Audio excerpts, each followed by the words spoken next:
Hey everyone, Nick Engvall here. Before we get into today's episode, I want to tell you about some of the people that make the sneaker history community and this podcast possible. It's more important than ever to think about who you give your money to when you're buying clothing to go with your kicks. Our friends at Guilty Goods started their brand with a goal of giving back, especially to the communities that make sneaker culture possible. With every purchase from Guilty Goods, at least 10% of the proceeds are donated to organizations like Big Brothers and Big Sisters, the Susan G. Komen Foundation, the Movement for Black Lives, and many more. You can save 30% on your order by using the code HISTORY at guiltygoods.us.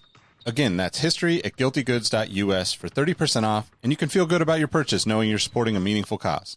Sneakers are all about presentation, and if you're like me, displaying your kicks at home or in the office is just as important as when they're on your feet.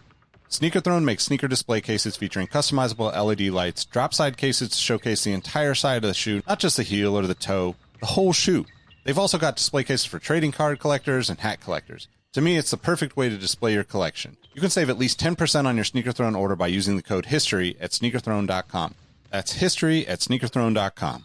If you're a Patreon supporter or a member of our Discord community, you already know about Kicks with V hot sauce and his small batch, locally sourced hot sauce. V has been one of the biggest supporters of sneaker history and the podcast since the early days. He's currently the defending champion in our community trivia nights competition. Kicks with V hot sauce has been a huge hit with the community. You can save 10% on your order by using the code SneakerHistory10 at kickswithvhots.com. That's SneakerHistory10 at kickswithvhots.com. Now, you're probably here because you like sneakers, and if you join the Discord, you know our community is about so much more than that. Whether it's the marathon-like community calls, trivia night debates, the in-person meetups, or just sharing our favorite experiences, we found that although we have such different backgrounds, we all have some unexpected shared passions. Not only does the entire community look out for each other when it comes to releases, we're like a support group for life in general. You can join the Discord community for free by heading to the show notes of this episode. After you're done listening to this episode, tell someone you like their kicks today. You never know how far a simple compliment can take you, and we all know how good it feels to have someone show their appreciation. Now let's get into today's episode.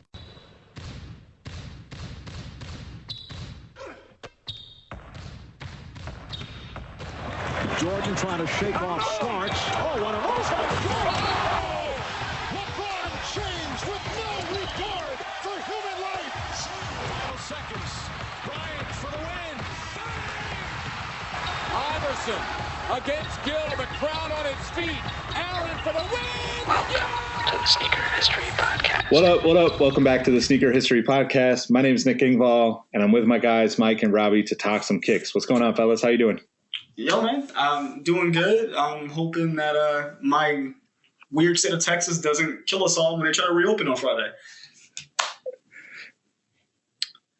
Yeah, that's a situation.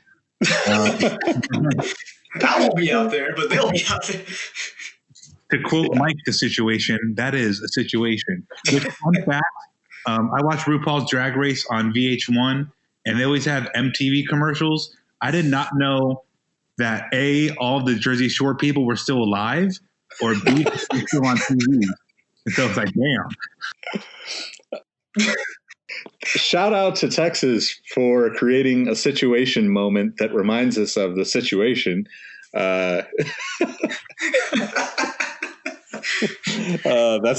like the craziest, most random connection ever. Also, if you haven't seen the picture, I might have to edit this out because I haven't checked with him before I talk about him. But Brandon Edler, Mr. Brando3 on Instagram, had the full Jersey Shore blowout back in the day. It's amazing. Dang. So if you ever feel like just like having a good laugh, just dig through. I'm sure it's on his Instagram page. But so actually, also because I'm mentioning him, if you go back probably about, I want to say like episode 40 or so, which is almost a year ago now. I actually had him on the podcast to discuss his like career and working with influencers and working with the brands and working for Finish Line for quite a few years, Complex, all that stuff, which is a really good episode. Great conversation. So it's definitely worth checking that out. I'll put a link in the description for that episode. But what were we going to say, Robbie? So with Jersey Shore, it was so big in like 2007 to 10. In 2010, it was one of my friend's birthday in college, and we had a Jersey Shore party. I went and bought an Ed Hardy shirt from Dylan, and I wore it for that party, and I returned it. but I wore a pair of Hair 8s, the Bugs Bunny 8s. And these two here talk a lot of crap about the Jordan 8 on our Patreon episode. Not gonna let us live it down. If you like the podcast and you want to support us further, check out our Patreon because we have exclusive episodes and content available there for your listening pleasure. We weren't really trash talking the 8, but I'm trying to sell it, man. Clickbait, come on. It is worth listening to, definitely. But if you're not fully committed and signing up for Patreon, do us a favor and leave us a review on iTunes, like JTH $$ just did with one of our favorite reviews of all time. Quote, not horrible. This podcast is about sneakers and sneaker culture. I don't hate listening to it. Man. Hey, that is like, I mean, that's how I feel about most of things in life right now. So I can relate. I appreciate his comment. My parents told me that growing up. I heard that in school. I hear that in bed. It's just like that thing just comes up my life. I hate it. Oh, man. But yeah, for real, if you do have a minute, leave us a review on iTunes. We are just one review away from hitting that magical 100 number. So it would be super dope to do that before our next episode. But anyway, we got a pretty good lineup of things to talk about today. Obviously, we want to talk about The Last Dance. We've got a couple more episodes, and probably gonna talk a little bit about the Jordans that MJ wore through that era. But I don't know. Robbie's got some beef with some eBay buyers. I don't know. eBay patrons. I know anybody who sold shoes on eBay knows what I'm about to tell them, but people be wild on there. It's just like the arguments I get in on with people as the person with the product always makes me laugh. I had this one guy tell me his house burnt down, so he wanted these shoes. And I'm like, bro, like, I'm not going to sell them to you super cheap because your house burnt down. Go fix your house. Like, I don't need to know that information. Like, you got better things to deal with. So, like, my favorite thing to say when people message me, what's your lowest price, is what's your highest price? And that always makes people so mad. But it like makes me smile in the inside, because with eBay, it won't let you post an offer if it's lower than the offer I'm willing to take. So obviously you tried to hit me with that and the system denied you. So you're wasting my time asking me if I will go lower than what I'm willing to even listen to on the app. So like I always just have like, I'll either just like mirror their question to me back to them, and that makes them mad and I laugh, or I'll just like, it's funny. This people on eBay buying shoes as a seller, it makes me laugh. And as a buyer, it's taught me good manners. Like don't message a person saying you get paid Thursday on Monday. I don't want to hear that crap. So I don't tell people that crap, So it's like, come ready to buy, come with a reasonable offer. I'll talk to you about it. I'll go lower than the asking price, but just don't tell me your house burnt down. Go fix your damn house. Yeah. Well, I'm just gonna go ahead. Next time I go to, when things open up again, like for real, I'm gonna go to House of Hoops. I'm gonna pick up a shoe and I'm gonna go to cashier. Like, hey, can I get it for lower? I mean, I feel like it's the same concept. Like, you're not going to the mall. You're not going to a sneaker store. Like, yo, I see they marked for 200. When you take 100, my house burned down. It is kind of crazy that exists, but that's also kind of the nature of like, people feeling like it's more, garage sale isn't the right word, but like almost like more like, like flea market type businesses on there instead of like actual, brick and mortar businesses where like you would never go into a Flight Club and ask for a better deal. Right. But for some reason on eBay, people think that it's okay. Well, but they get mad. I get mad at you for saying no. Right. I mean, you can't be mad at me for saying no, but like, I would say 80% of the shoes, 80 to 90% of the shoes I've sold, and I've sold a lot of shoes on eBay, I've sold for less than what I'm asking for. I leave wiggle room. I leave room for us to have a dialogue.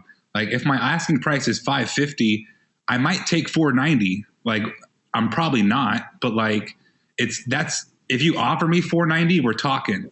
Because then I'm going to say like $525. You'll say $515, and I'm like, all right, like whatever. You know, it's not that big of a deal.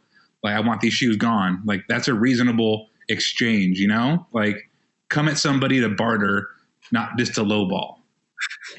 Yeah, it's crazy because it's like the other platforms take out that negotiation in a sense because you know that it exists, right? Like if you list something on GOAT or StockX or one of those like anonymous platforms, you see people like undercut you right away. Like no matter what you put as a price, somebody's going to undercut you like 2 seconds later. But yeah. I will say that, like, I mean, this is a plug too, but like I post a lot of eBay links on Sitting Treasure on the Twitter account because I'm always on there just looking for stuff because eBay is still by far my favorite place to just like dig for sneakers or sneaker related stuff. And like in the last couple of days, I came across like original Air Ups with the highs that had the strap, like the baby Air Raids, like the Sky Raids, and then stuff like Nike like Shocks counter display thing. So you could push the like Shocks down to feel the cushion. Like just the most random stuff. That's like the stuff that I love about eBay because I just feel like that's the only place you're going to find cool shit like that. And the dude selling the Shocks display isn't going to trip on $15 lower. He probably wants that crap gone. So yeah. Like, that's where you can talk to people. And that's where it's like, it's my favorite place to go to and just like look around because I mean, stuff I bought off eBay, I always offer a little bit less, but I'm not trying to like, you know, the person selling isn't running a charity. He's trying to sell a pair of shoes. So, Robbie, I want your off-white Blazers for I got $3 and like Jolly Rancher in my pocket. Right, bro. I mean, one dude was like, "It's tough out here." There's another guy said, "Like it's tough out here with Corona." I'm like, "Yeah, it is. Don't buy Jordans." Stay home. Yeah, seriously. Oh man. All right. Well, now that we've had our eBay conversation, let's talk. Do we want to talk episode first or Jordans first? Let's go episode first, and then we'll close it out with the Jordans. Yeah. What was your first impressions of episodes 3 and 4 of The Last Dance? I was 100% correct when I said that I would enjoy the Dennis Rodman episode because there was a little bit more insight to him than we typically get. I think probably one of the favorite parts that everybody's been talking about is him leaving a game with a Miller Lite, hopping on a motorcycle, and disappearing for like 80 hours to Vegas, and Michael Jordan coming and get him out of bed and bringing them back to practice, and he in pajamas, and it's fantastic, man. I didn't realize how much of a hippie Phil was. Him tripping on acid when he was still playing with the Knicks, and I don't know. I like this one. You got stories about people. I mean, you still had your MJ stories, of course, but they had more focus on other players and in the space at the same time. So I really liked it. How about you, Robbie? I took away that if I ever had to make a wish, it would be Phil Jackson and mushrooms.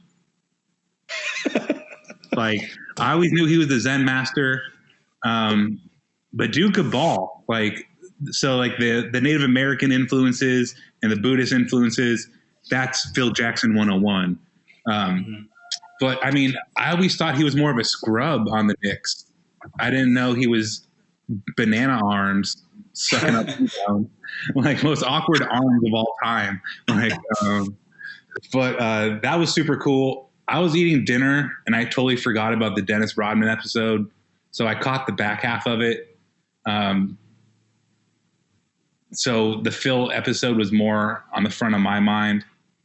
And man, I just love Phil Jackson, and it really made me think about how leadership is.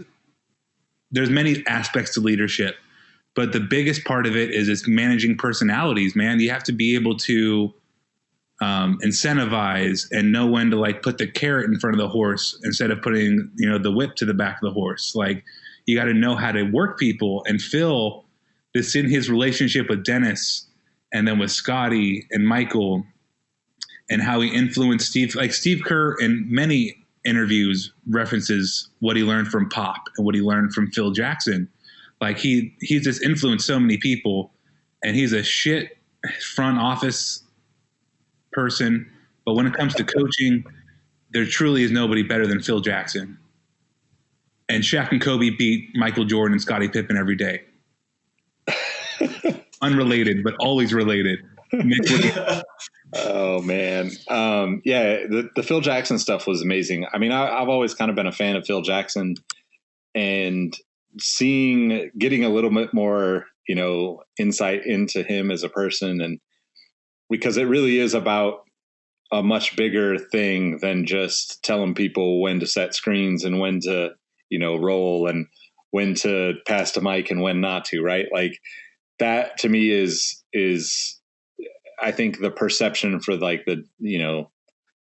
the average sports fan, right? But then once you realize what it takes to work together, especially with egos as big as, Michael Jordan, it takes a different kind of person to have the understanding of like, hey, everybody's got to be on the same page. We need to figure out how to make this all work. And to hear his like upbringing in that, I've read a couple books on him in the past, so I'd heard a lot of that stuff, but it was cool to like kind of have it, be reminded of it.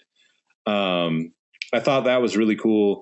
I mean, I think, the first episode, the takeaway, clearly Dennis Rodman is just an amazing like athlete, right? He just is incredible in knowing his place and understanding how he can benefit the teams that he played for without, taking away from who they are. But then it was really cool to hear him say, well, it wasn't him that said it, but basically to hear them say that once he dated Madonna, that basically pushed him to be like, struggle to find himself. Right. I thought that was really interesting just because I do think that basketball players are very much stereotyped and pigeonholed into a certain type of individual. Right. And, you can see how that formula works. You can see, Michael Jordan and the success. You can see Kobe and the success. You can see LeBron and the success. But it was really cool to see all of those guys, just appreciating Dennis Rodman and all of them vocalizing that they would not have won without Dennis Rodman. And I think that was a beautiful thing to see because you don't always think of it that way, right? You think of Rodman as like the third wheel, like as he called it, and just this like defensive rebounding beast. But that doesn't always get a lot of credit in like mainstream, coverage of sport because you want to see the scoring. You want to see the dunks, the alley-oops, all that stuff. So that was the thing that I took away from the first episode. The second episode, the Detroit Pistons are just garbage human beings, right? Like Isaiah Thomas is absolute trash. There's no excuse for not shaking hands. It was such bullshit. And then to have him show MJ the footage of what Isaiah Thomas said now, like making excuses. Oh yeah, blah, blah, blah. I don't even think people like that should be given platforms. Like, I think when immature shit like that happens, like just, send them off to boot camp or something and let them come back a different person. But I look at it like him and Bill Laimbeer. Oh yeah. Well, so Bill Laimbeer is obviously like a terrible person, right? You see him trying to hurt people on the court, and he's not very skilled. He's just a big, overgrown guy. Like Isaiah Thomas, to me, like kind of leading, or both of them, like leading that whole no handshake thing. I have more respect for all the other players throughout the years, like especially that episode ending with Magic talking about hugging MJ and congratulating him. Like that's what the game is about to me. Like you put it all out there on the court and you respect each other when you walk off the court. There are going to be days when you fight people. There are going to be days when you are annihilated. There are going to be days where you're victorious, but it's part of the game, right? Like playing any sport. That's what I loved about sports, was being able to just give it my all and know that like, I'm going to feel good about this walking away, and knowing that if I lose, I'm going to come back and beat you the next time.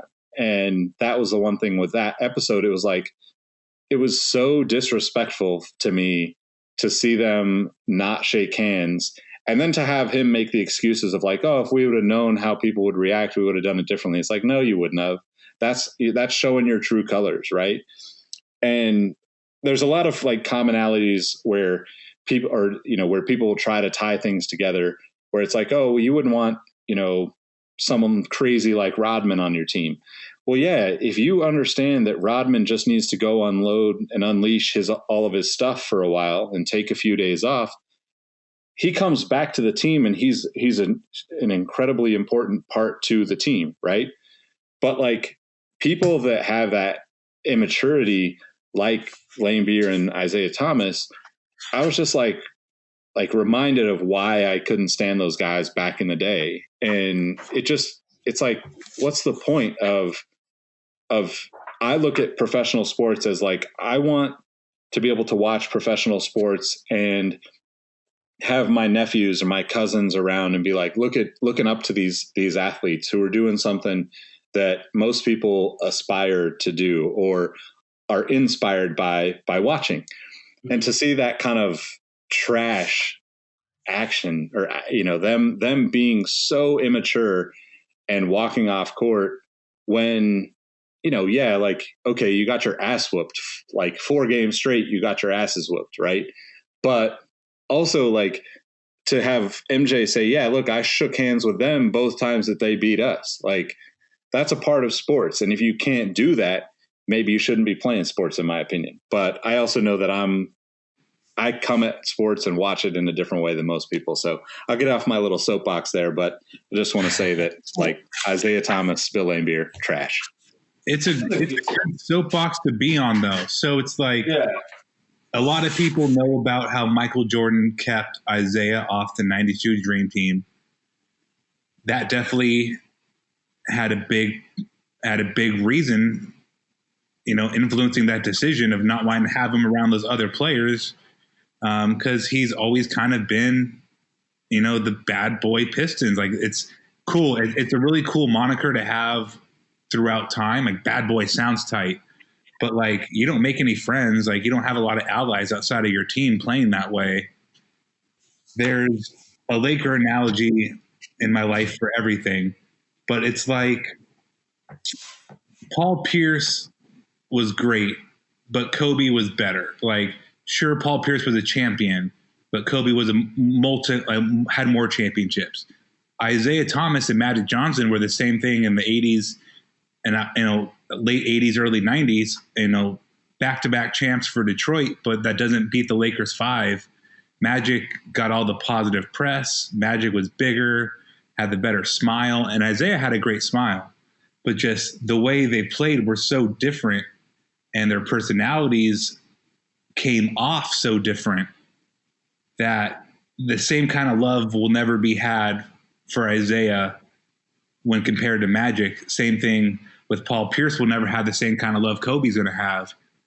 It's just like two players in the same era, hyper competitive, vying for the same thing, being an NBA championship.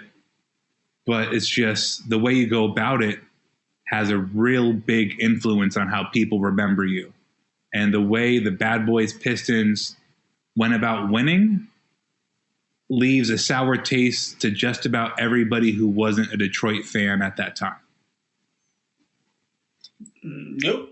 That is complete facts. And rewatch, clearly when that was played, I was super young, so I don't have a real or take that back. I wasn't born yet. I had no recollection of it. And watching it, like, man, I know they say it was a more, physical league back then, but they were just straight fighting or trying to start fights with people like that's a way to get into their heads. I think that's just ridiculous. And the fact that Bulls kept coming back. I mean, third time's a charm. They finally got them, and I think it's pretty bush league that they did walk off. I mean, MJ said it. We shook your hands after you beat us twice. Just deal with it once.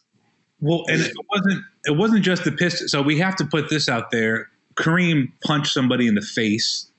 The Celtics weren't known to play particularly clean basketball either. It's happened throughout basketball history, especially at that time. But it just wasn't cool, man. I mean, like, Michael Jordan was giving you the business for 4 years, so you had to do anything you could to neutralize him. It was a one-man show. The Jordan rules made sense, but it's not sportsmanlike. Yeah. I mean, and I totally understand, you know, like rough basketball, right? Like we've all played pickup ball with people that play rough, and you do the same thing the Bulls did. You muscle up in the gym and you go back and you play tough, right? Like that's how it has to work in those situations. I just had an issue back in the day with like the lack of sportsmanship, and the same thing, you know, watching this, I'm just reminded of like you're still trying to cover up your actions in this interview. Like how long ago was this?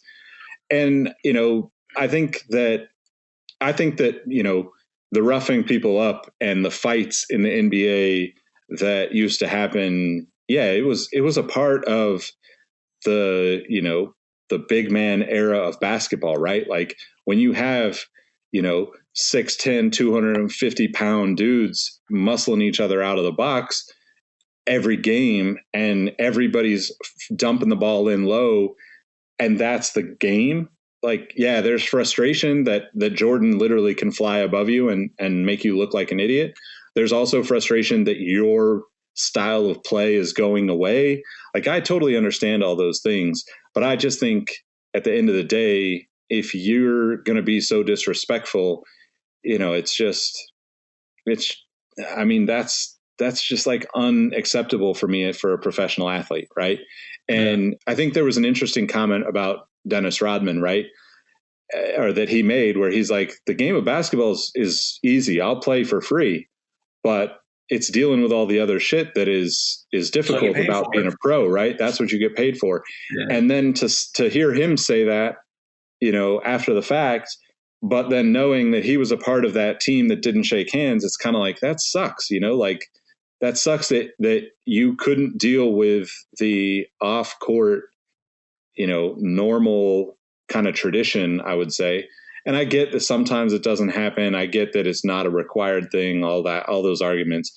But I'm just saying, like, as someone who respects athletes, I feel like even when I lose in whatever I'm doing, whether it's sports or whether it's, you know, competing on different things in my work, I'm still respectful enough of the person to be like, yeah, you beat me. Okay, good. Now I'm going to come back and be more motivated to get my shit going to win next time. And I just thought that was so unacceptable. You did make a great point though, Robbie. And I've always wondered about this, and I hope that there's like some sort of The Last Dance for the Dream Team, because there's been a couple of documentaries through the years and there's been a couple of good books, but like I would love to have this level of like, you know, 10 hours worth of footage type of thing. I always thought that Isaiah Thomas was also well past his peak at the point of the 92 Dream Team. So I didn't really think that it made sense for him to be on the 92 Dream Team. And I know that like Magic was obviously dealing with HIV and hadn't played for, you know, roughly a year. So it kind of was weird that he was on the team, but I just felt like both those guys were past their prime and were kind of just, I don't know. I felt like Isaiah Thomas was well past his prime in terms of like his own individual skills, but like he played for a team that obviously won championships in his last couple of years, but I don't know that his numbers were up to par if you were to look at that. And this is all based on memory, I'm not looking up numbers to be like, yeah, he sucked, but pure speculation. No. Yeah. Can I take 15 seconds to say I appreciate Ron Artest for being kind of crazy and willing to fight people, but it's be like jovial about it.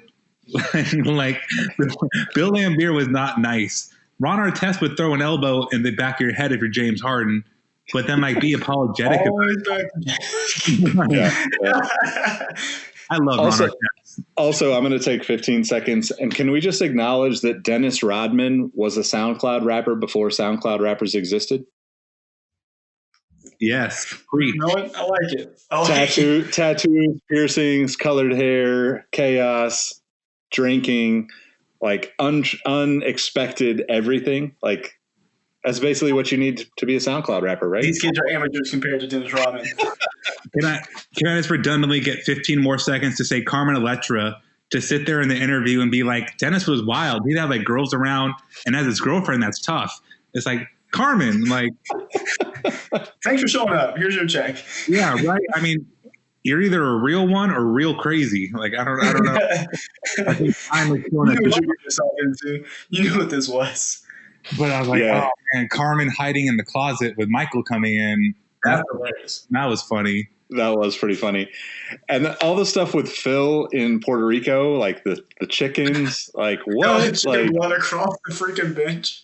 Yeah, that was nuts, man. And then seeing like how, like with the footage that they showed, you're just like, damn, they are playing like crazy rough ball. Dude, they were about their life out there, apparently. But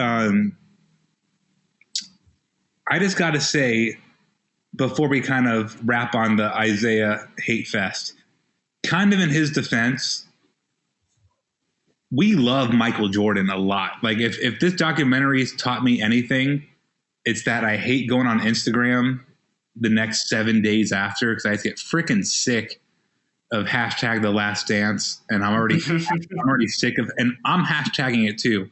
I'm not immune to it, but it's like, everybody loves Michael Jordan. It's just like the longest line ever to kiss his toes. So like that does not help Isaiah in this story. Dude, it's very true though. Today. It was like it's just happened yesterday. Every sports show on the Matter channel. I was watching FS1. I was watching ESPN. Anything and everything that had a moment to talk about it. I think even Good Morning America this morning was talking about it, and Isaiah just has to stay in quarantine. Just don't come out for a couple months. Yeah. I mean, I think it's just like, this is how significant this Bulls team was during that era, right? Mm-hmm. I don't think that there is ever a team, without going back to like the really old Celtics days, I mean, maybe like the early 80s, or like mid 80s Lakers, right? But like very, very few teams that make an impact on society on a global level like this, right? Think of like even like the Warriors now, LeBron now, even Kobe's, winning teams, right? We're fans of Kobe. Do we care about most of the other players on those squads? Not unless you're a Lakers fan, right? Like it's kind of, whatever. But there was the beauty of this whole era was that even me as a kid in, California, or I might have been living in Oregon at the time, you got to watch the Bulls almost every night on WGN if you had cable, or like in my case, had like a neighbor friend that had cable, and we would go watch the games because we knew that it was going to be on. And you didn't have that with the other teams. So it was like this perfect mix of all these things that, we take for granted now, because back then things were just so different. But not to pick on Isaiah anymore, but whatever, it's Isaiah. I actually like Joe Dumars from that team, and have a Joe Dumars. I don't think I still have it, but I had a Joe Dumars Pistons jersey for years. So it wasn't specifically the Pistons that I didn't like. It was really more like Bill Laimbeer, Isaiah Thomas, even Mark Aguirre. I don't know why I didn't like him, but I just didn't like him at all anyway. So about a fifth of the team, they were like, People didn't like him because they were winning, and that's what's annoying.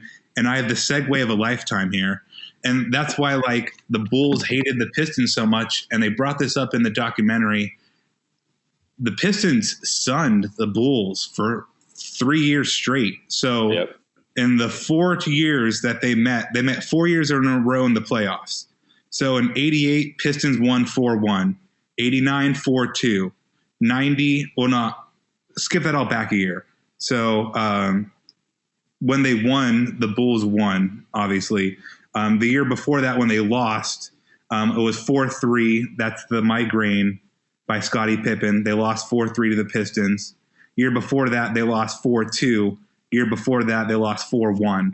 So they got their asses whipped so bad the first time and incrementally got closer to beating Detroit. So that was years of bad blood and years of literally climbing a mountain. Like, you get a little bit further each year. You win one more game each year. And then you finally beat the snot out of them. And so there was like a 4-year period where MJ just, couldn't do it 3 of the 4, and just his teammates brought this up. MJ was always so serious and so, narrow-minded to just want to win. He only really showed frustration and anger. And to see him hold the championship and be so, happy is the best way of saying it, and letting himself go and cry was just 3 years of buildup of getting your butt whipped. Yep. Yeah, most definitely. Any other takeaways from these 2 episodes that you guys thought were notable or you want to talk about? How Dennis Rodman can come to practice hungover and still outrun the whole Bulls team is pretty spectacular. Yeah, that was awesome. That story was so great. Love it. Yeah, I think I remember the story of Dennis Rodman and the gun and all that. I wonder what the actual story was, because obviously it's, it was the end of his time with the Pistons, and I don't think that we'll ever really get that story or any truth to it, because it seemed like even he didn't really want to talk about it. But I think it's cool that he is actually, obviously spending some time with these guys doing the interviews for this show. And the fact that he's opening up about a lot of stuff, to me, was just such a cool thing to see, and to kind of, realize he understood so much more than what the media back in the day gave him credit for, because it was oh, here he is, crazy hair again. What's going on with Rodman? What's wrong with Rodman? What's wrong with Rodman? And it's nothing. I'm good, man. I'm just playing basketball. Yeah, I learned a lot. I thought he was just literally, just from everything you saw as a kid, he was just a crazy guy. But literally, that's just how he felt comfortable in his own skin, was doing those kinds of things. And he was not comfortable when he was with Detroit. So it was really cool to hear that, and hear that he actually did get along very well with Michael Jordan, Scottie Pippen, and Phil. So I think that was more, it changed perspective from what I knew, again, as a kid. So I think that's why I enjoyed that episode so much. Yeah, I thought it was kind of interesting the way that the second episode kind of jumped around a lot. There was a lot of back and forth, and then all of a sudden you're at the 90, 97, 98 against the Jazz. That was really odd to me, considering, if you're doing anything in chronological order, we're still 6 episodes away from the end of this story, right? So that was kind of the weird part about this week's episodes.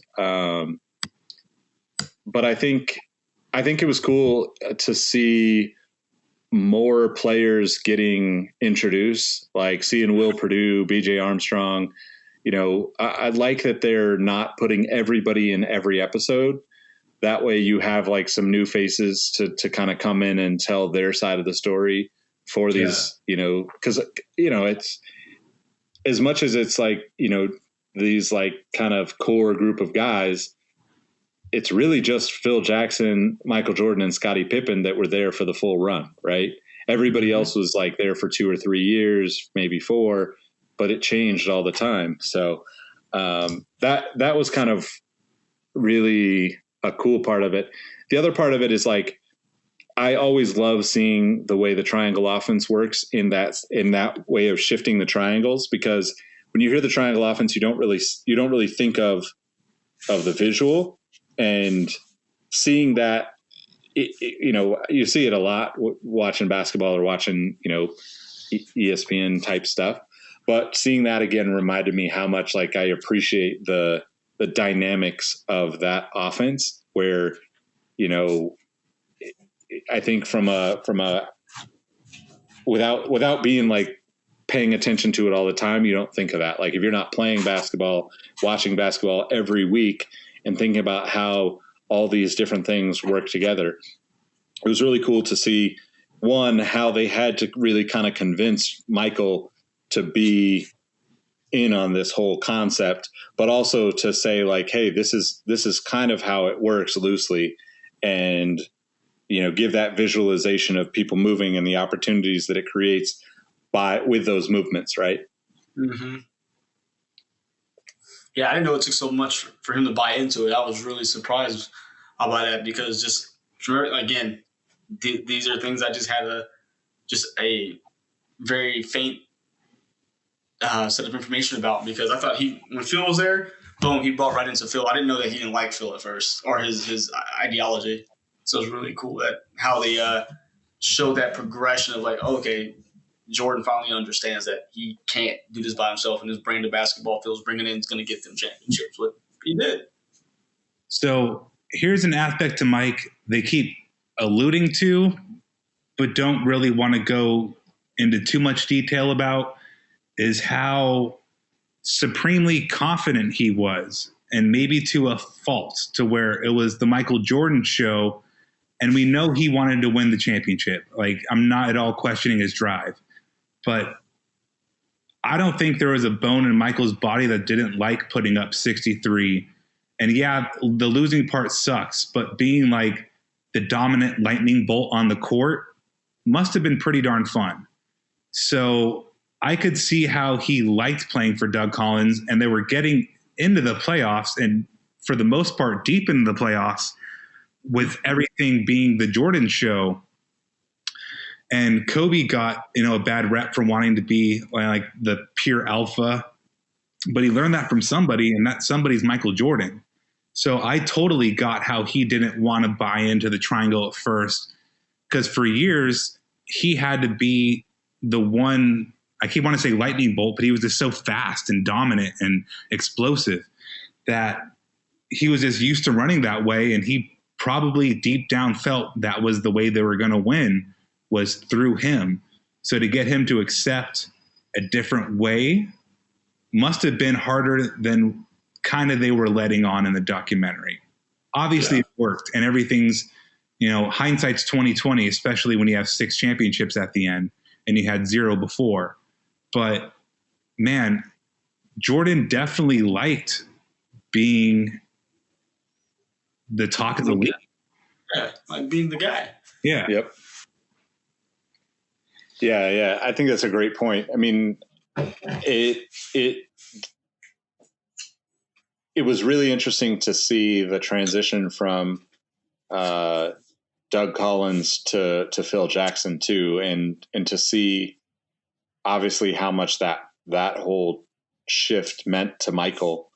But yeah, I'm looking forward to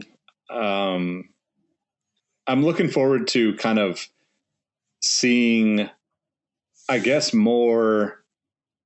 hopefully more about they kind of alluded to it, like the leadership of MJ with the players.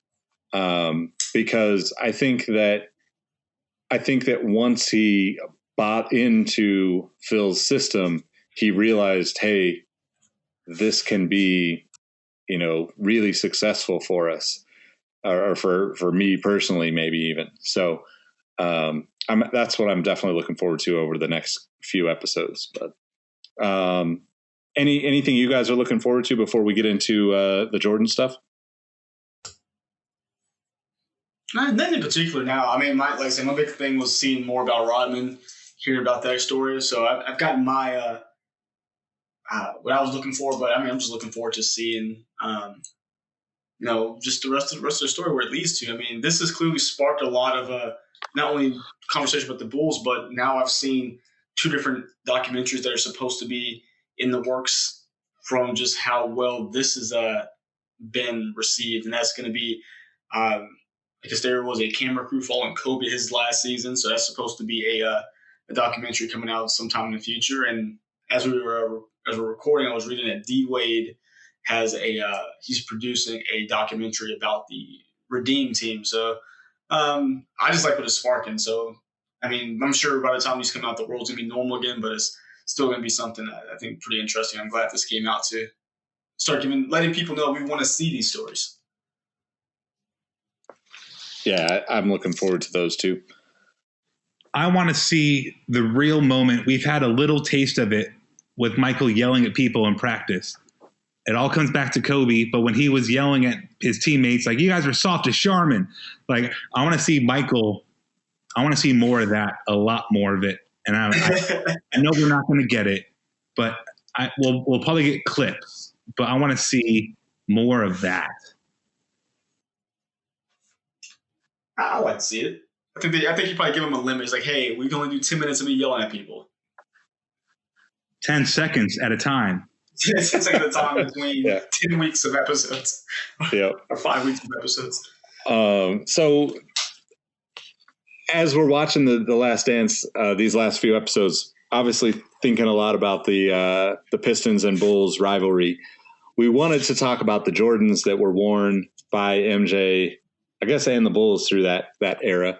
But what are your favorites? We're talking like 88 to 91, right? Mm-hmm. So how would you guys rank those shoes? What are your favorite colorways from we're talking the Jordan 3 to the Jordan 6, basically? Yeah. I mean, what do we want to do? It's 4 shoes. Are we going to look at all 4 of them? Might as well. All right. Well, I guess at the number 4 on my list would be the Jordan 5, which is actually a pretty tough list because every one of these sneakers are freaking just amazing. But number 5 would be just the victim of too many riches here. But the black metallic 5 would be my favorite colorway of that particular shoe. So the Carmine, the 6, the Carmine 6 is my favorite. Go listen to Patreon. I go into more detail. My favorite Jordans ever. So outside of that model, though, outside of that colorway, none of the other ones are as good as the other 3 models' colorway offerings. So of those 4, the 6 comes in at 4.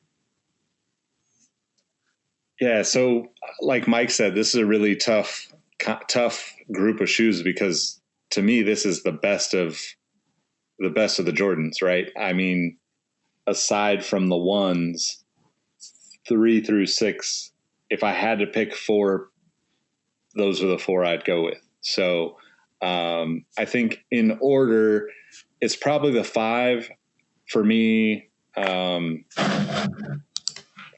black tongue with the 23 on the side being the number 1, the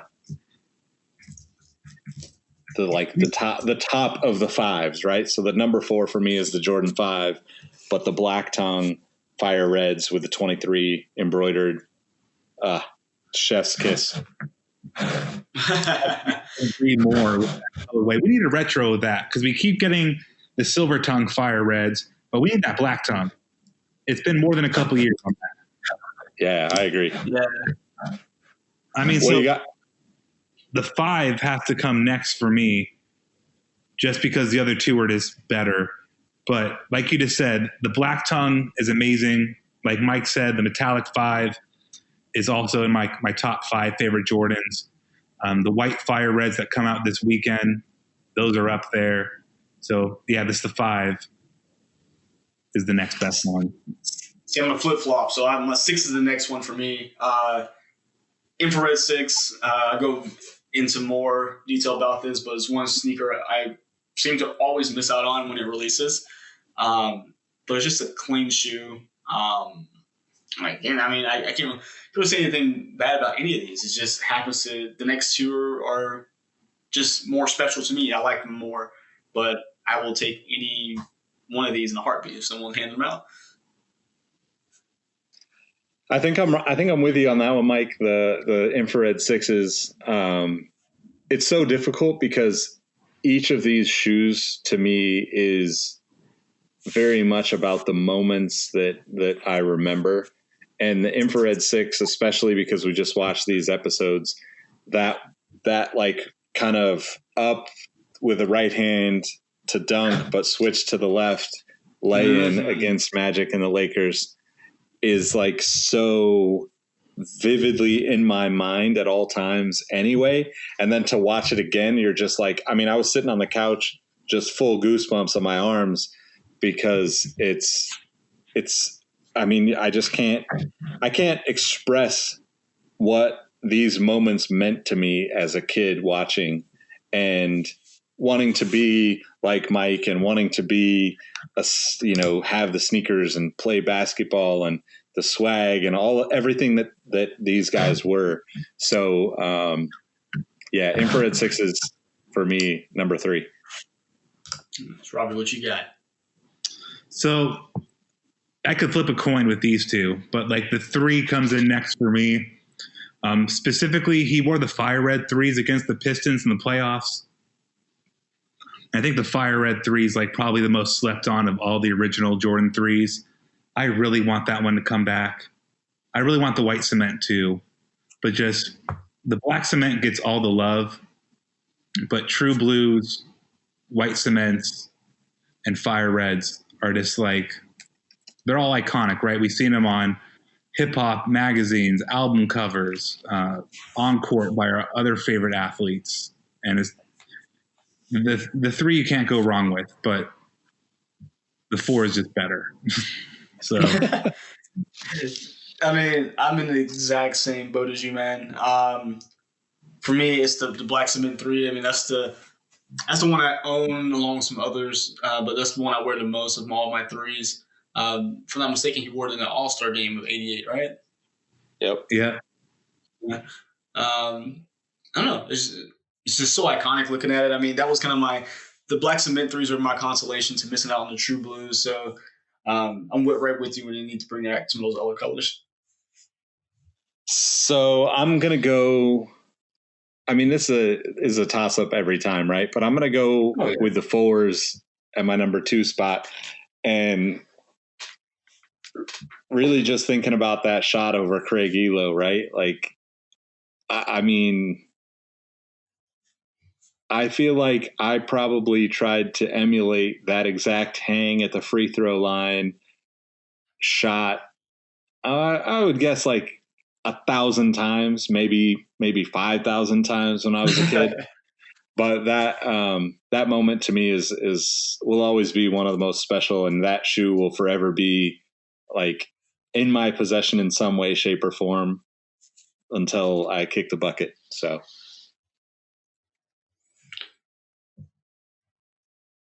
What's Robbie, last?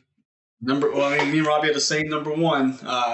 Mine's going to be the Jordan 4, but the particular Jordan 4 that is my favorite. But I've always have a hard time finding a picture of Michael Jordan actually in them. So I hope you guys can kind of point me in the right direction. But it's the military blue 4. It's my favorite Jordan 4. I mean, the bread 4 has never been my favorite. I don't like the nubuck on it. I'd rather have the 5. Mm-hmm. But it's not even a question. The white cement 4 is like the epitome of perfect. Fits every occasion. But the military blue is definitely like a close second. Yeah, it's a close second. I sold my 2012s thinking that the new retro was coming out soon, and it just keeps not happening, and I feel dumb for not having a pair. But white cement is just, I'll keep saying top 5 Jordans, but Carmine's, black cement, Carmine's, white cement 4s, metallic 5s, Royal 1s, and then like True Blue 3s. So like these are like 4 of the 5 are these 4 models. So it's just like it's a beautiful thing to have all these options, but it's tough to pick. Yeah. Yep.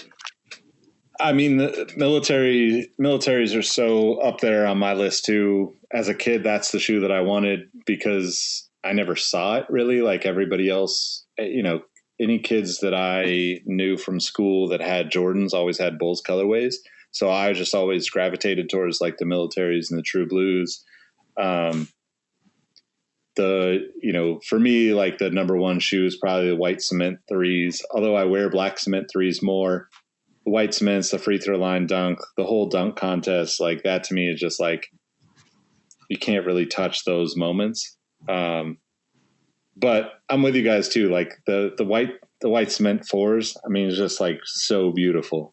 It's just crazy how when I think about all of these shoes, and I like can't even like put into words how much emotion is wrapped up in all of these moments because of what you saw Michael do in them. Right. And I hope that the next generation and the generations that follow in the sneaker world get that same type of like connection between the shoes that they're buying and the shoes and the players or the entertainers or whomever, where they can relive those memories, whoever those people that they look up to are, because to me, that's always going to be the reason why I love sneakers is because I can hop on here, talk with you guys about them, relive these stories.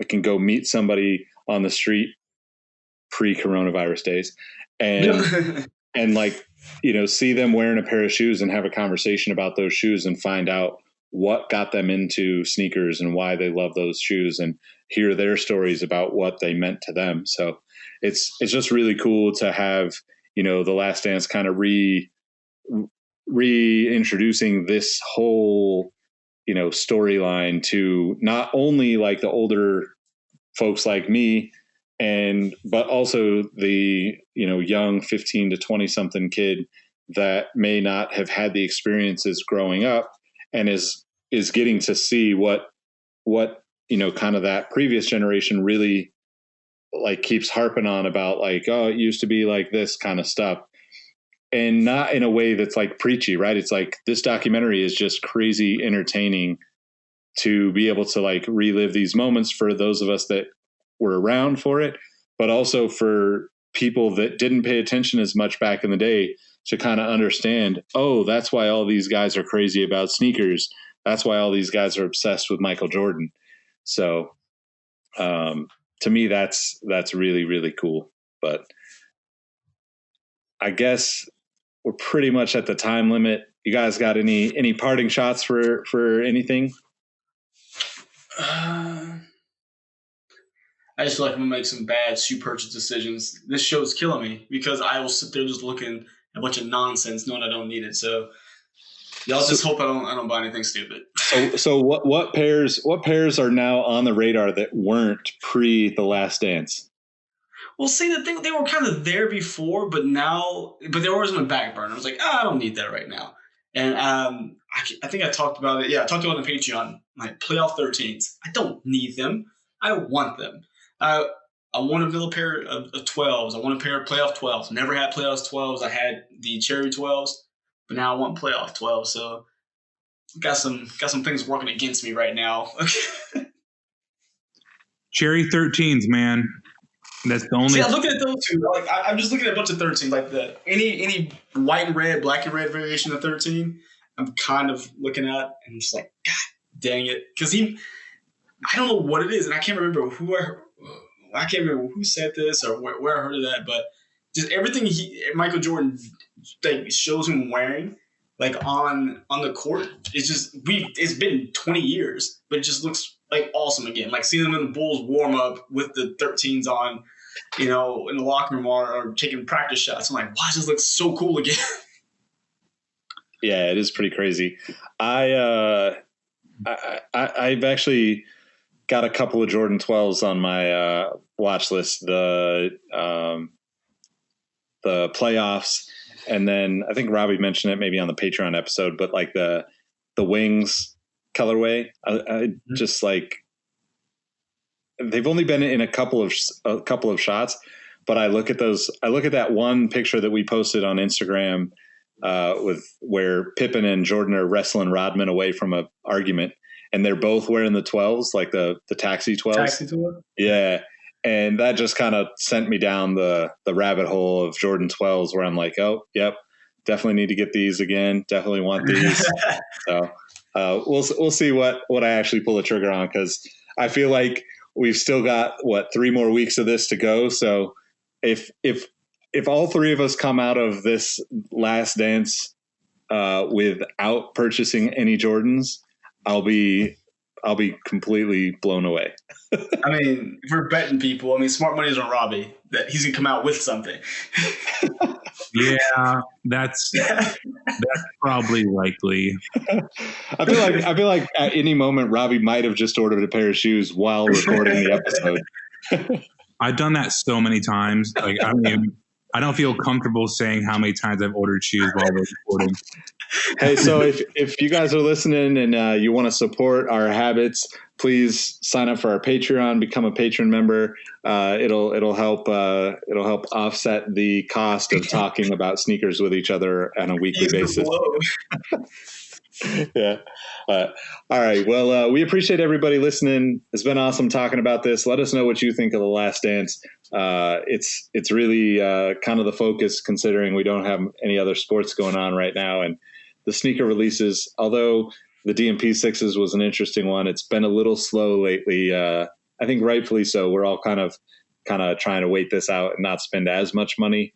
But let us know if you have been copping stuff, because I'd be curious to know what you've been going after. If this show is doing the same thing for the rest of you out there that are loving sneakers and reliving all these memories. But as always, my name is Nick Engvall. You can find me at Nick Engvall on all platforms. More importantly, just follow at Sneaker History everywhere. And guys, let them know how they can find you. Yeah, Mike Guillory. You guys can find me, of course, here on Sneaker History.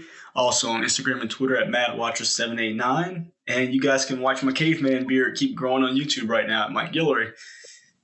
Nice. You can find me arguing with people on eBay at RAHBEE702, which is also my Instagram handle. So come fight me. Right on. We'll catch you all next time. Peace. See ya. Yeah, bye.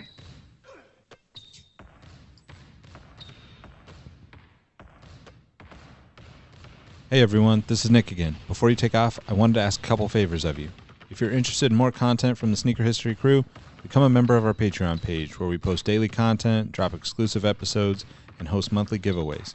We'll even help you hunt for your grails. Check us out at patreon.com/sneakerhistory. Also, make sure you sign up for our email newsletter at sneakerhistory.com/email. We send out weekly updates on the footwear business and what we're working on here at Sneaker History. Last but not least, take a second to tell someone you like their kicks today. You never know how much it means to someone, and it might even plant the seeds for something even bigger. As always, we appreciate you, and we'll catch you next time. Peace.